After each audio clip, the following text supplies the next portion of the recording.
Assalamualaikum warahmatullahi wabarakatuh. Semangat pagi teman-teman semuanya.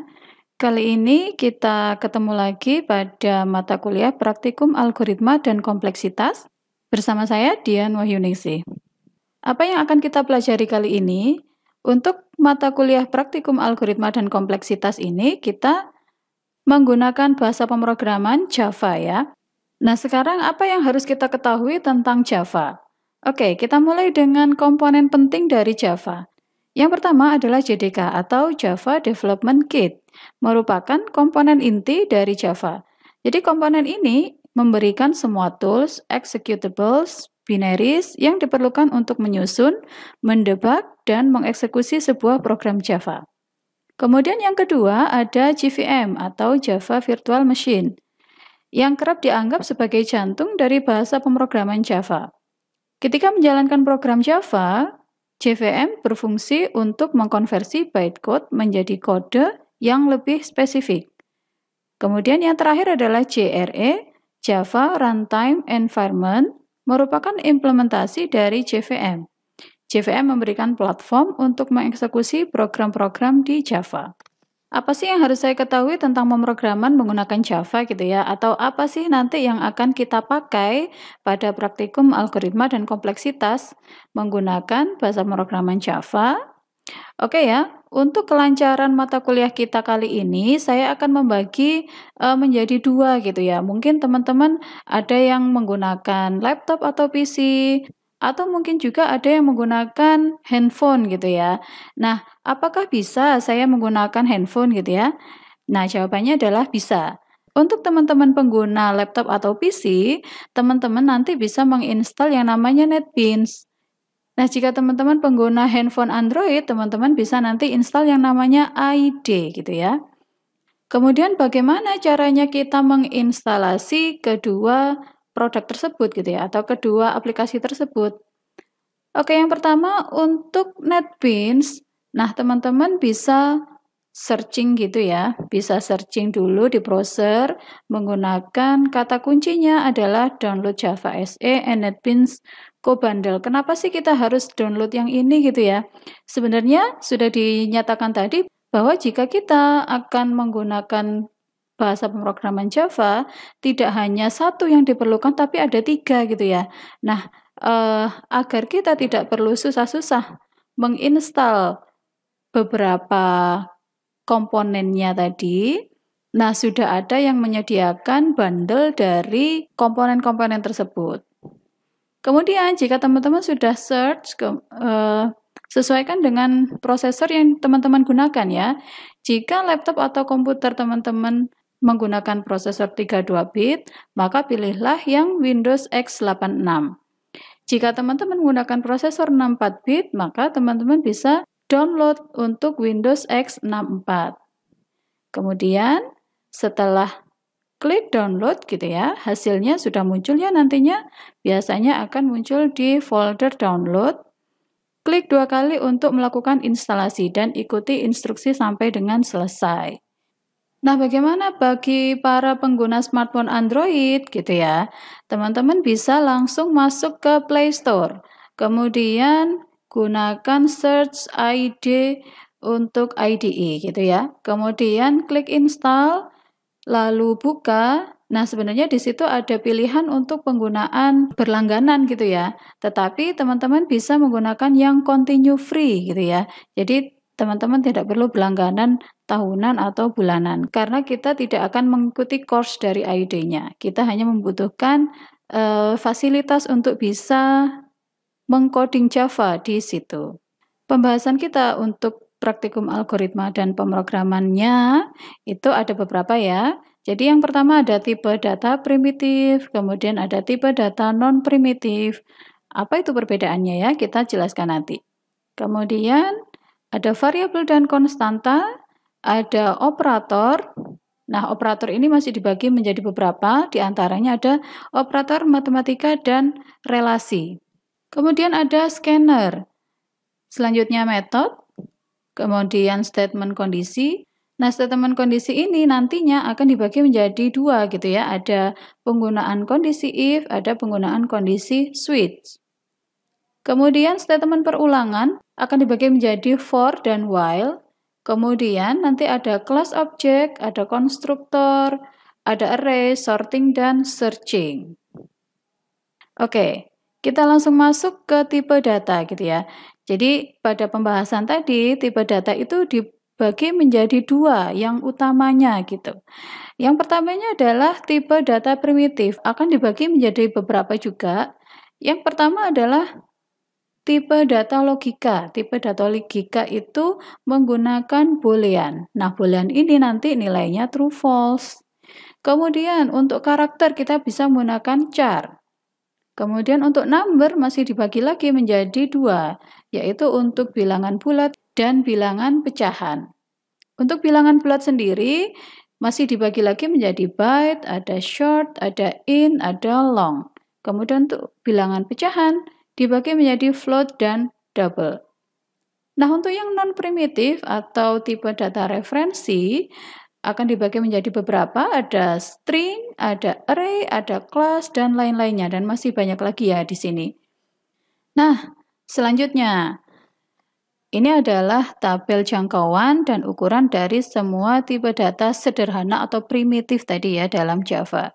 Jadi pada saat kita nanti coding gitu ya, atau menuliskan sintaks di Java-nya, untuk tipe data yang bisa kita gunakan antara lain yang tadi ada byte, jangkauannya adalah dari min 128 sampai dengan 127.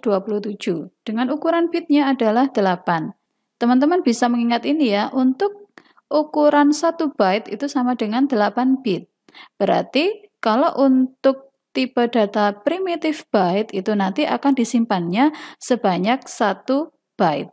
Kemudian untuk tipe data primitif yang kedua ada short. Short jangkauannya adalah min 32.767 sampai dengan 32.767. Kemudian dia memakan memori sebanyak berapa? 16 bit. Berarti kalau 16 bit itu dikonversi menjadi 2 byte. Kemudian untuk int atau int ya, dimulai dari min 2147483648 sampai dengan 2147483647. Ukuran memori yang dibutuhkan adalah 32 bit. Gitu ya. Untuk long akan menjadi seperti ini, lebih panjang dia. Jadi ukuran penyimpanannya ada 64 bit. Kemudian untuk char, nah, char di sini adalah sebuah Unicode. Unicode biasanya untuk char ini, semua yang ada di keyboard, dia bisa digunakan sebagai nilai value-nya gitu ya. Dengan ukuran penyimpanannya adalah 16 bit atau 2 byte. Kemudian untuk float, jangkauannya akan seperti ini. Kemudian untuk penyimpanannya akan memakan sebanyak 32 bit. Untuk double jangkauannya adalah seperti ini, kemudian membutuhkan ruang penyimpanan adalah 54 bit. Nah, kemudian yang terakhir untuk boolean, nilainya ada dua, yakni ada false dan ada true. Kemudian jika disimpulkan, false itu adalah 0, true adalah 1, dengan ukurannya adalah 8 bit. Nah, sebenarnya kenapa sih kita harus belajar tentang tipe data gitu ya? Kenapa kita tidak bisa sembarangan menentukan tipe data yang akan kita gunakan? Oke, kita cari tahu. Misalnya saya di sini mempunyai es batu gitu ya. Nah, es batu ini apa gitu ya? Nah, anggaplah bahwa es batu ini adalah data. Datanya berupa es batu. Kemudian di sini saya memiliki termos. Ada lagi gelas. Kemudian ada lagi box karton gitu ya. Nah, dari data es batu ini nanti akan muncul pertanyaan sebenarnya ya. Saya harus menyimpannya di mana gitu ya. Di sini tadi sudah disediakan ada 3 tempat. Ada termos, ada gelas, kemudian ada box karton. Nah, mana sih yang lebih tepat untuk digunakan gitu ya? Kita bisa menganalogikan penggunaan atau penempatan tipe data seperti ini gitu ya. Nah, jika kita menempatkan es batu ke dalam termos akan bagaimana? Jika kita menempatkan es batu ke dalam gelas, hasilnya akan bagaimana? Atau jika kita menempatkan es batu ke dalam box karton gitu ya, akan bagaimana? Mana sih yang terbaik gitu ya? Nah, jika kita memilih yang terakhir nih, ada box karton. Jika kita menyimpan es batu di dalam box karton, apa yang terjadi?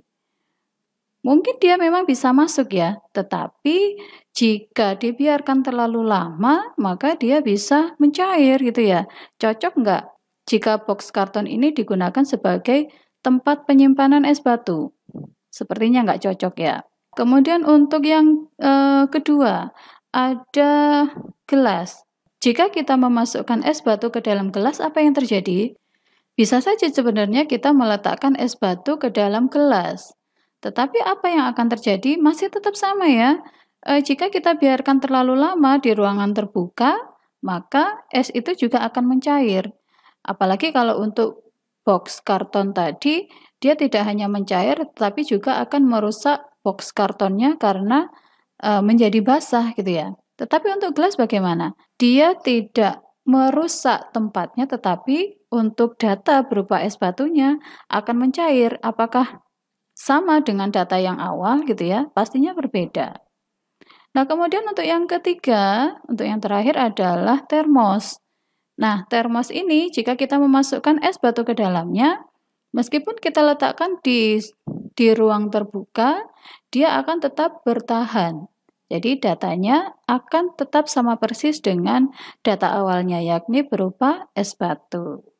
Nah, jadi analogi ini membuktikan bahwa tipe data itu sangat penting dibutuhkan untuk menentukan kita menyimpan datanya itu akan ada di mana gitu ya. Selanjutnya kita akan berbicara tentang variabel. Apa sih variabel itu? Nah, sebelum kita melanjutkan pembahasan tentang variabel, kita sebenarnya bisa menggunakan dua cara ya gitu. Jadi menggunakan literal, yang kedua adalah menggunakan variabel. Dalam pemrograman nantinya, kita pasti tidak akan lepas dengan penggunaan variabel gitu ya. Kenapa? Nah, contoh yang pertama seperti ini. Jika kita mempunyai sebuah program yang digunakan untuk menghitung harga misalnya, kemudian di sini ada menghitung tambahan jika kita menggunakan paper cup gitu ya. Jika ada konsumen yang membeli kopi misalnya, di sini kita gunakan adalah kopi gitu ya. Misalnya ada pembeli yang membeli sejumlah 2 cup kopi gitu ya. Nah, berapa harganya? Maka kita akan mengalihkan 2 dikalikan dengan harganya misalnya 5 gitu ya. Kalau kita mencari harga, berarti 2 dikalikan 5. Kemudian jika ada tambahan untuk cup yang digunakan, maka 2 dikalikan dengan 2. Nah, itu penggunaan literal.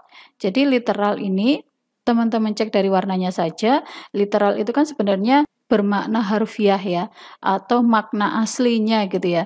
Jadi kalau misalnya ada pelanggan yang memesan kopi sebanyak 2, maka inilah yang digunakan sebagai acuan. Jadi teman-teman cek di sini warnanya seperti warna jingga gitu ya, literal 2, 2, kemudian 2.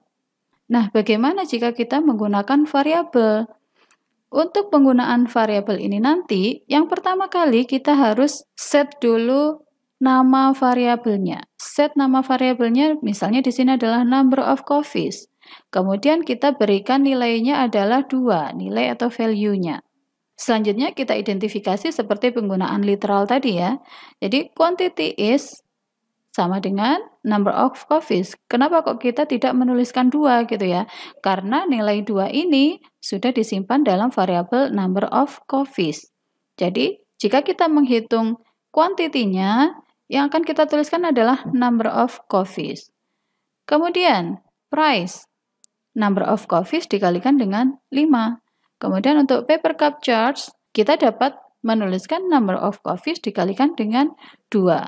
Apa sih perbedaan literal dan variabel gitu ya? Sebenarnya kan hampir sama. Oke, kita lanjutkan.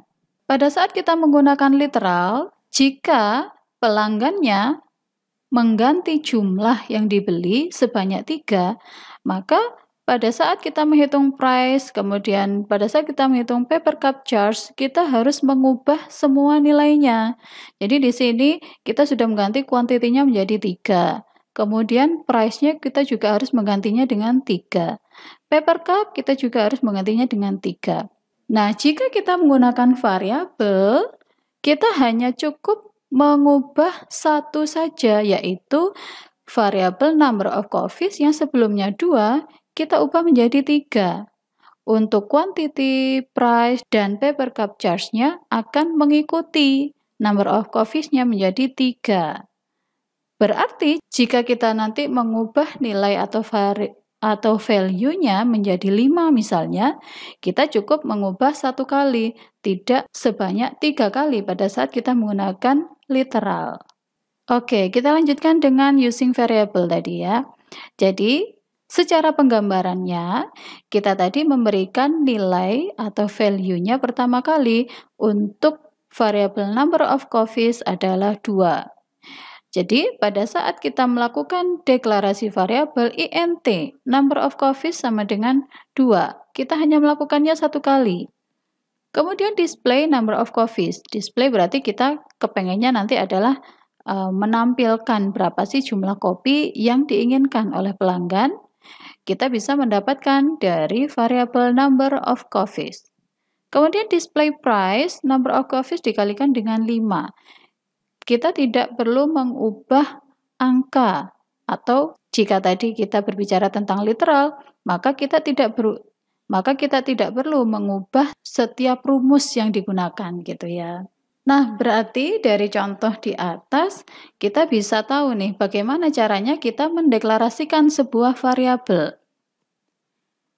Yang pertama ada tipe data, kemudian yang kedua ada nama variabelnya, dan yang terakhir adalah initial value atau nilainya. Nah, jadi dari sini teman-teman sudah harus paham gitu ya, kenapa sih kita tadi harus belajar tentang tipe data dulu. Karena pada saat kita akan mendeklarasikan sebuah variabel, kita harus tahu dulu tipe data yang akan digunakan apa nantinya.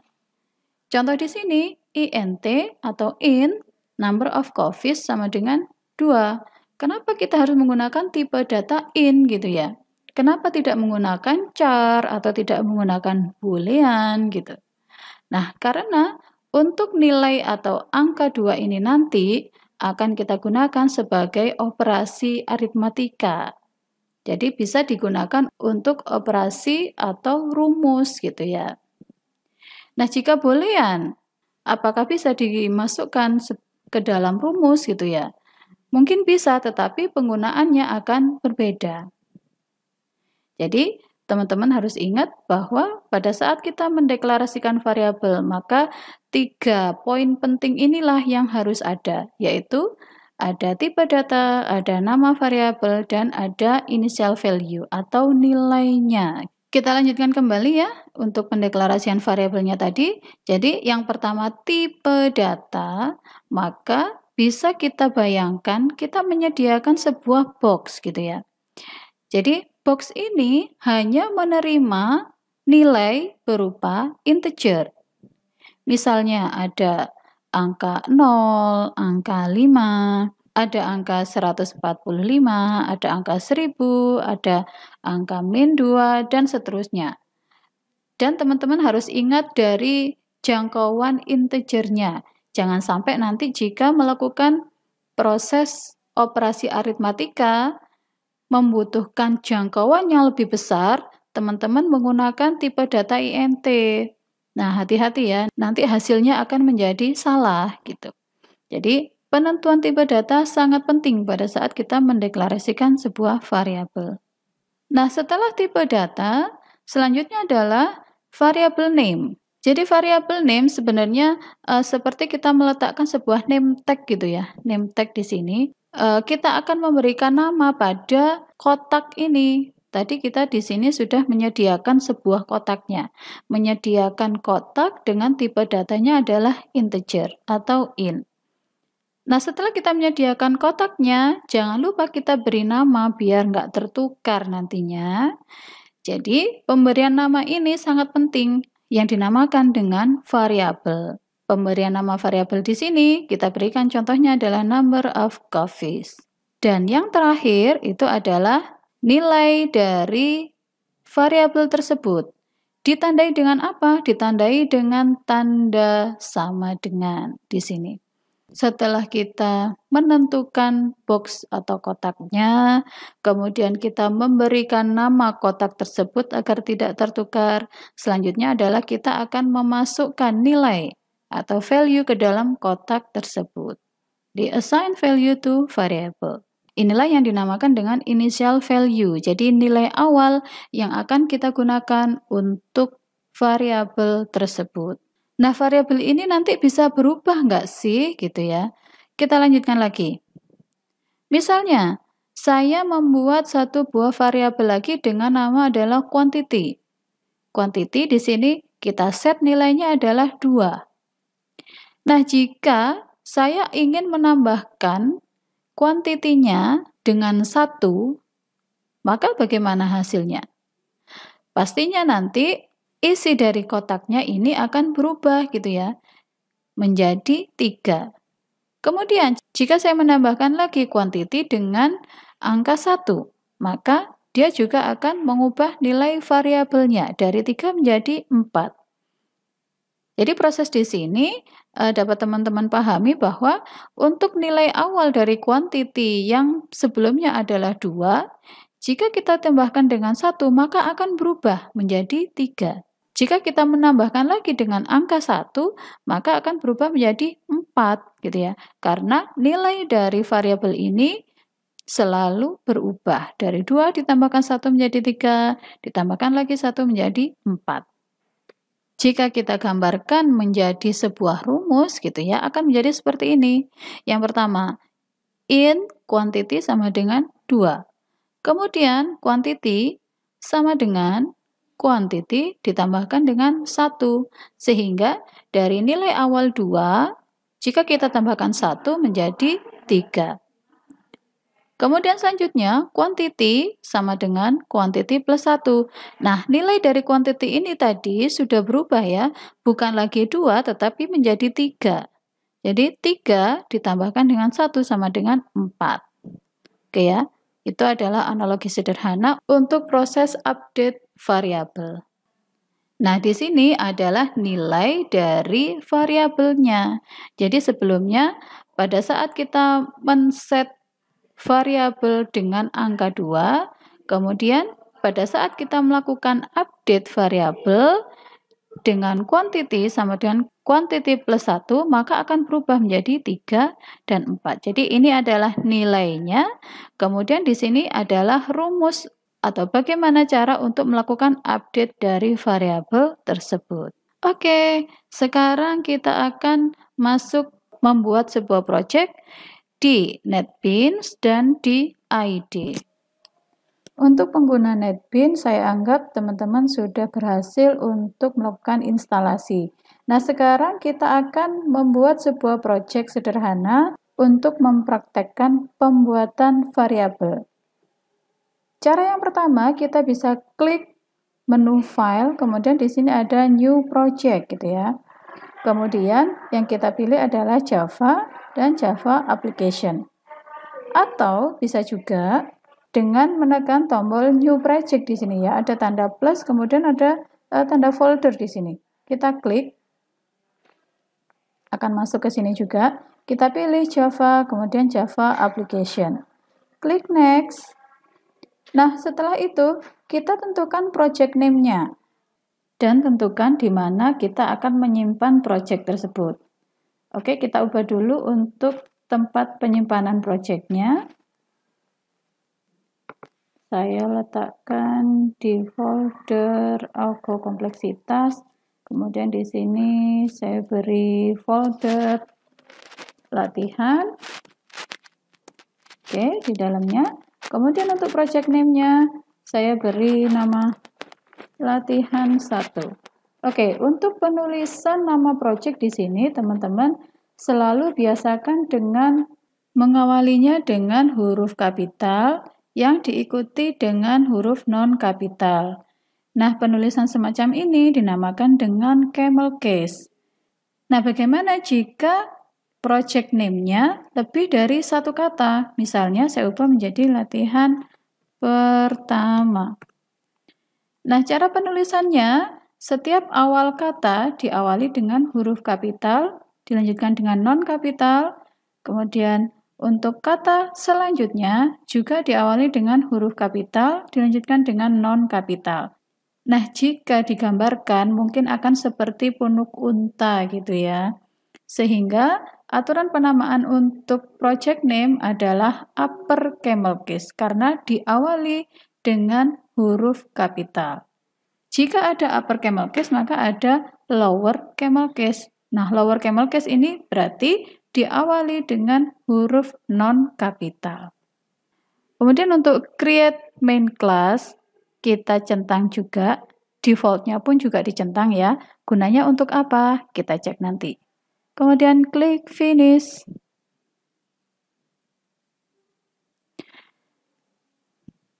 Nah, tampilannya akan seperti ini ya.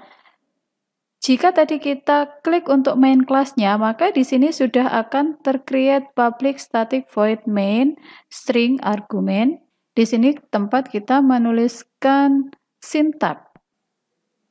Sebelum kita belajar tentang variabel, ada baiknya kita belajar dulu bagaimana cara kita membuat sebuah outputan gitu ya. Kita enter dari sini, kemudian gunakan kontrol spasi, kemudian teman-teman tuliskan shout gitu ya. Kemudian enter. Nah, di sini kita sudah disediakan tempat untuk menuliskan sesuatu sebelum nanti kita running. Contohnya, hello world. Ini adalah kata pertama yang paling populer pada saat kita memulai mempelajari bahasa pemrograman. Cara runningnya bisa kita klik di sini yang ada tanda segitiga hijau. Klik. Nah, maka akan ditampilkan di sini di bagian bawah output latihan pertama, hello world, dengan statusnya adalah build successful. Atau teman-teman juga bisa menggunakan F6. Sama ya. Jadi, cara runningnya kita bisa klik tanda segitiga hijau ini atau F6. Coba teman-teman tambahkan lagi satu kalimat di bawahnya hello world. Kita tekan enter, kemudian kontrol spasi, shout, enter ya. Kita tuliskan selamat datang. Oke, kita bisa gunakan tanda segitiga hijau atau F6. Nah, teman-teman, silakan dicek di bawah. Akan muncul dua buah baris, yaitu hello world dan selamat datang. Selanjutnya, saya ingin menunjukkan pada teman-teman untuk menampilkan sebuah baris kata atau kalimat, sebenarnya ada dua pilihan, yaitu menggunakan println dan menggunakan print. Apa bedanya? Oke, untuk yang atas coba saya hapus menjadi print gitu ya. Nah, pada saat di running, akan menghasilkan seperti ini, hello world, dan selamat datang akan ditampilkan dalam satu baris. Jadi teman-teman harus ingat penggunaan print dan penggunaan println. Jadi jika kita menggunakan print, maka jika kita menuliskan kalimat atau kata yang lain, maka akan ditampilkan di sebelahnya, di sebelah kanannya gitu ya. Tapi kalau ada len-nya, maka akan diberikan tanda enter. Kita lanjutkan dengan belajar menggunakan variabel seperti yang sudah kita contohkan tadi. Jadi variabel itu penggunaannya adalah ada tipe data, kemudian nama variabel dan nilainya. Kita enter dari sini, kita buat seperti contoh tadi, tipe datanya adalah int, kemudian nama variabelnya adalah number of coffees, sama dengan 2. Nah, teman-teman cek di sini, untuk penulisan nama variabel, aturannya adalah menggunakan lower camel case. Jadi berbeda dengan pada saat kita create new project tadi, nama projectnya menggunakan aturan upper camel case. Untuk nama variabel, kita menuliskannya dengan lower camel case.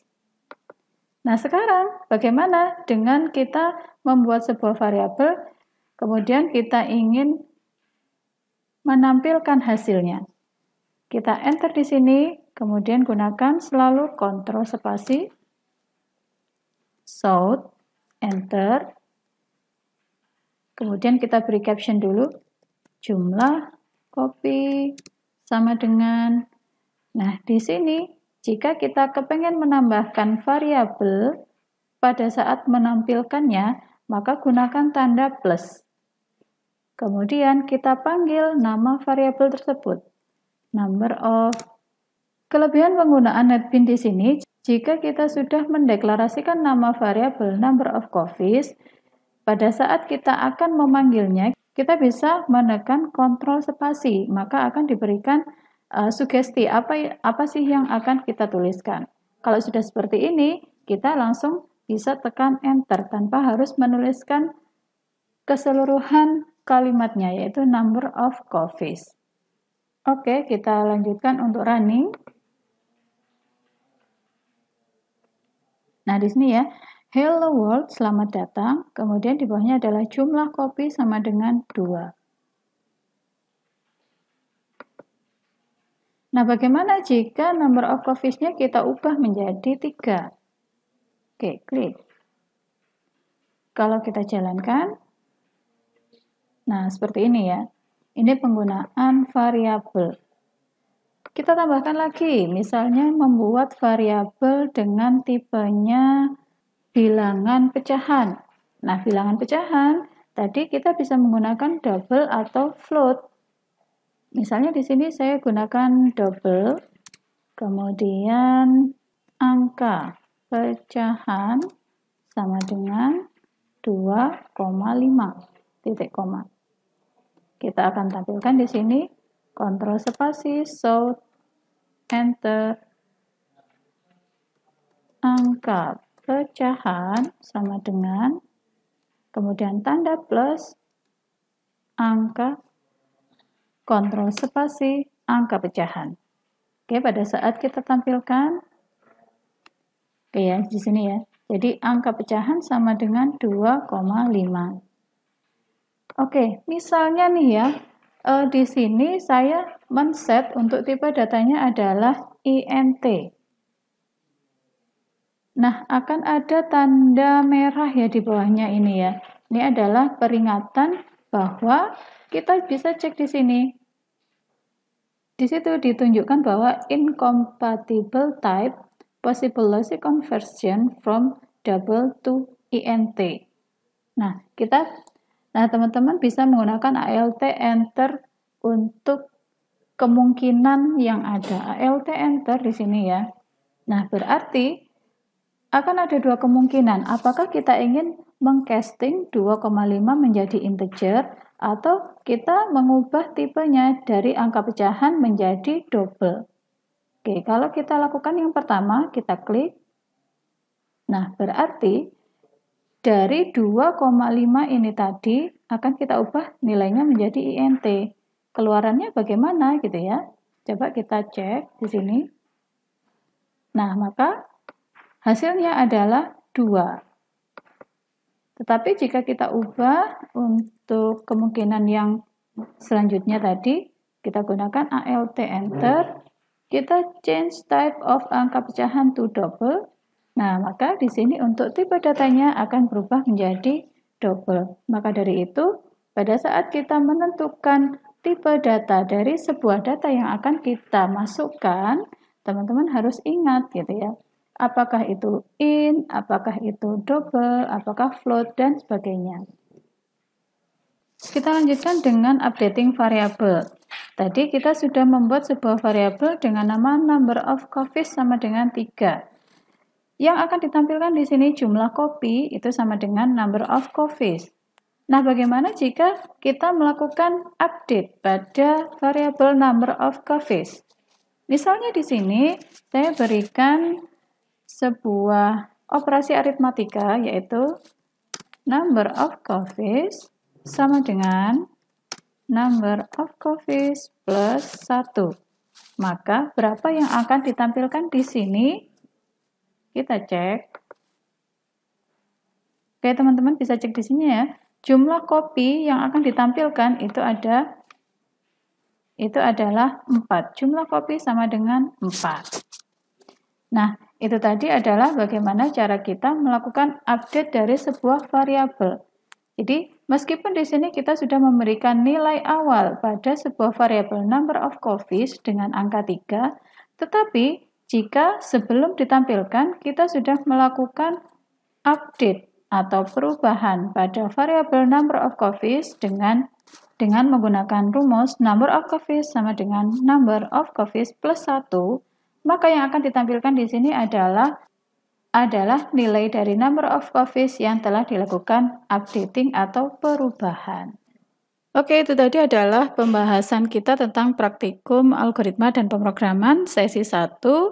Jika menurut teman-teman video ini bermanfaat, jangan lupa klik dan semoga bermanfaat ya. Terima kasih. Wassalamualaikum warahmatullahi wabarakatuh.